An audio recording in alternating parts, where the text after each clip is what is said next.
Welcome to Crazy Turtle. Today I wanted to show you how easy it is to make flatbreads.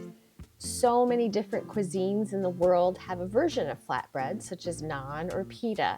So I wanted to give you one that works for me time and time again. I'm actually going to use these to make mini pizzas tonight. So please don't be intimidated. I have some helpful tips to share with you. So here is my warm water that I will first put in because we are going to be using yeast.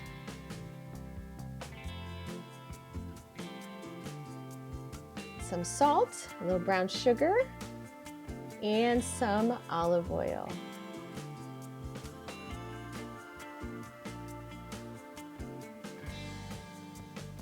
And finally, my yeast.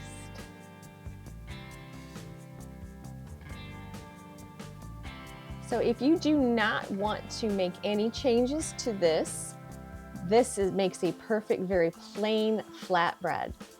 However, since I am using these for pizzas tonight, I wanted to add a little bit of garlic just to make the crust a little more special, and then an Italian herb blend as well.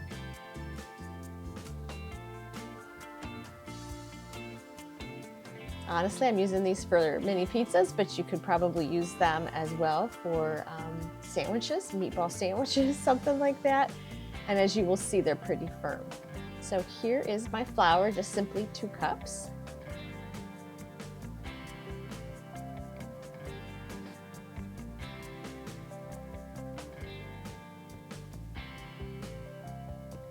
And we'll just get all of these ingredients combined. Again, flatbreads are super duper simple, and hopefully all these tips that I'll show you will encourage you to give them a try.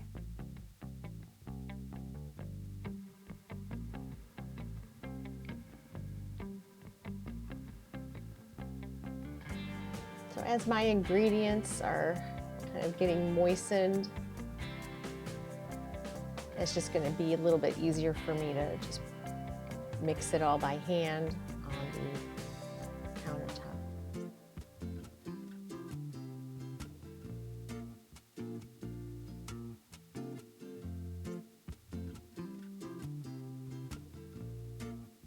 So we are not yet to the kneading stage, but almost. Again, I just want to make sure all loose pieces and ingredients are together. So here is just that extra bit of flour, because as we start working this dough, it will absorb all of the flour. It'll get a little sticky, and we don't want it to get sticky.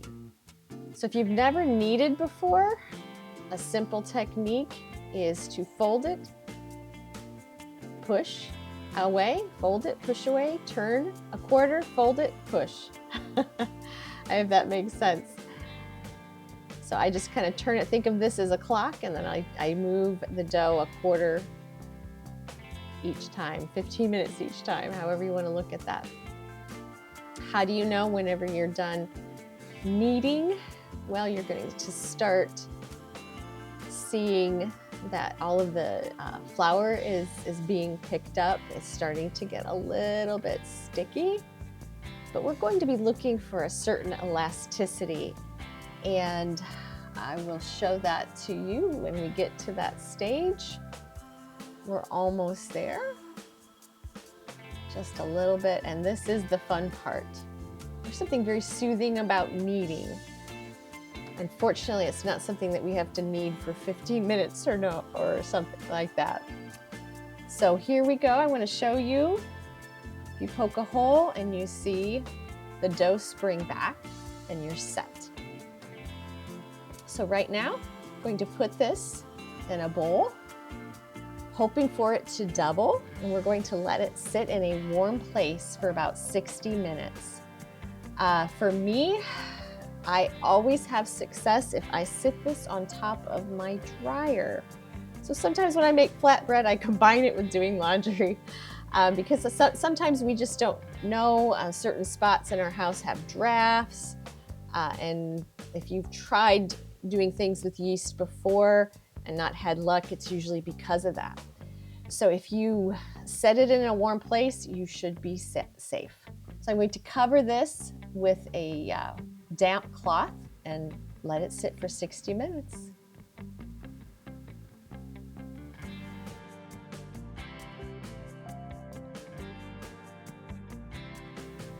So it's been 60 minutes, and look at this lovely dough that's risen. Now I'm going to want to make 6 pieces out of this, or 6 flatbreads. So I'm just going to divide it up that way. Again, there's not an easy way to make them equal, just eyeball it, but I am going to split it in half here. See what a great trick that was to set it on my dryer while it was working. The dough is so nice and elastic, and it's going to roll out beautifully. So I have a little bit of flour here on my countertop again. I'm getting this into another dough ball, covering it with some flour.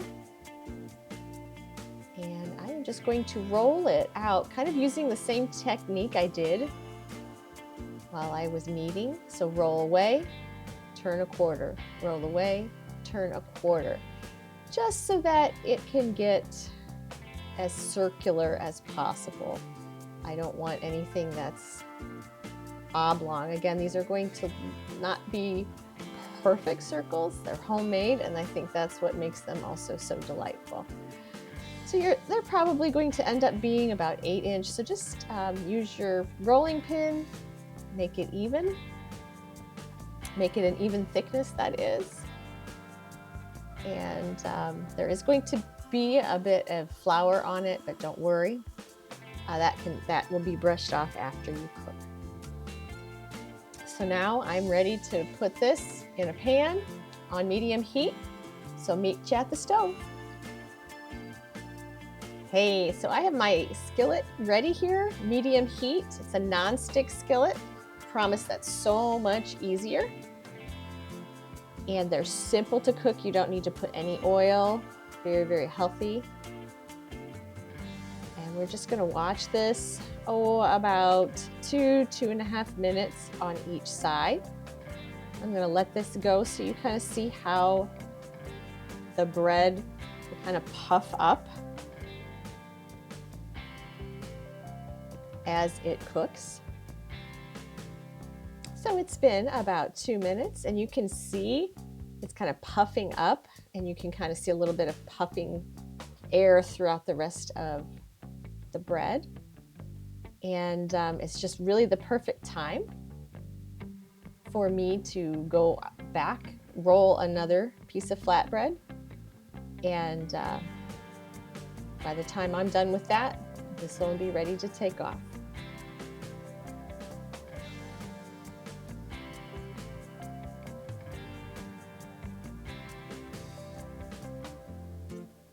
As you can see, I've got a little bit of brown. It's getting very crispy. I'm just going to kind of flip it a little bit more. And we're going to be ready for our second one in just a minute. Now, as you're cooking, you're going to see a bit of flour. It'll come off in the pan. You will definitely want to wipe this out, but be careful because the pan is hot. Otherwise, that flour will turn brown. So I'm just scraping that off and putting it back, and we are ready for our second flatbread. Just keep hanging in there. We've got 4 more to go after this. I'll see you when they're all finished. Aren't these flatbreads just gorgeous? So excited to use them tonight and put some pizza fixings on them. I think my kids are as well. I just wanted to show you how just soft and tender they still are. You could fold them up to use as a sandwich. Also for dipping hummus, or kind of using it in an Indian style with your food, kind of whatever the purpose. They're just so light and fluffy and tasty. So thanks so much for tuning in to Crazy Turtle. I hope you give these a try. Thanks. Hope to see you soon. Take care.